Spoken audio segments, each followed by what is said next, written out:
News every 15 minutes, weather every 10, and sports twice an hour. Newstalk, KGVO, AM 1290 and now 101.5 FM. You're listening to Montana Morning with Peter Christian. A local hairstylist has been charged with sexual abuse of children. Good morning, everyone. It's Montana Morning. It is Thursday, September the 3rd, 2015. Right now, we got some light rain falling in Missoula. Yeah, you know, the little tiny droplets that are liquid.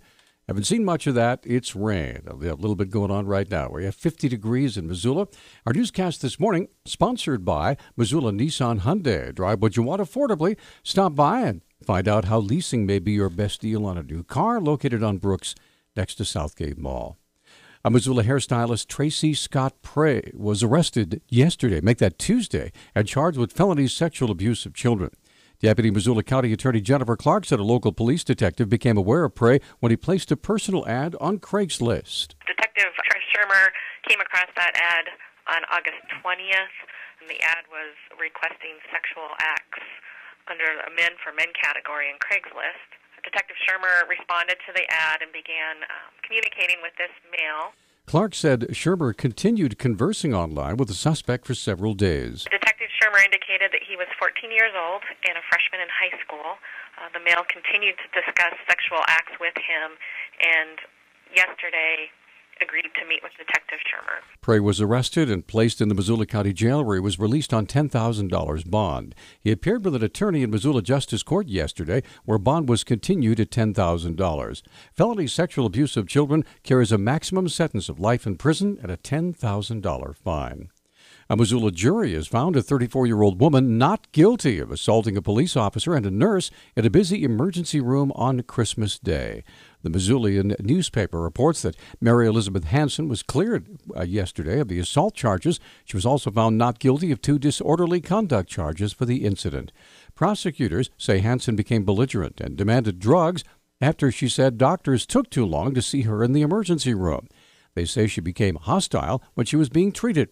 They say she whipped a nurse in the face with a towel and kicked an officer in the leg. Hansen's attorney said she was mentally ill during the incident and that she was desperate to medicate her condition. Residents living near the West Fork Fish Creek fire burning on the border between Missoula and Mineral counties received new evacuation notices on Monday. Fire Information Officer Asano Otsu said the total number of evacuations now is nearing 300. We are concerned about Fish Creek drainage. In that drainage, there's 13 to 15 homes that's being affected by the Stage 3 evacuation process.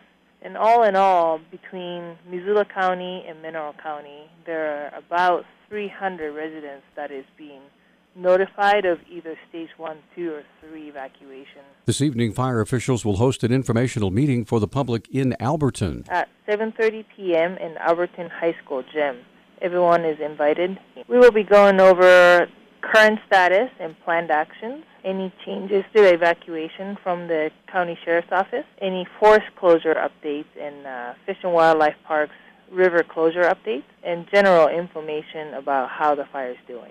So far, the West Fork Fish Creek fire has burned through over 12,200 acres and is still considered 0% contained.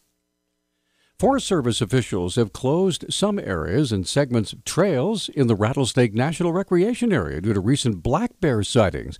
Fish, Wildlife, and Park spokeswoman Vivica Krauser explains. A lot of black bears spending time right on the immediate, really popular trails there in the Rattlesnake. There's been a number of people who have seen bears. We haven't had any bad encounters, but it's just an abnormal concentration of bears really tied to the berries.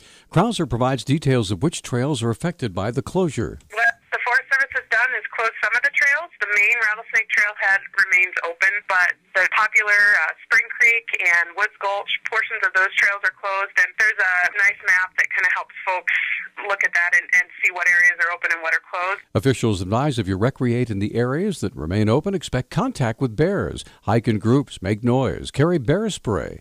Find a map of the area showing the closures on our website. You can do that right now at newstalkkgvo.com.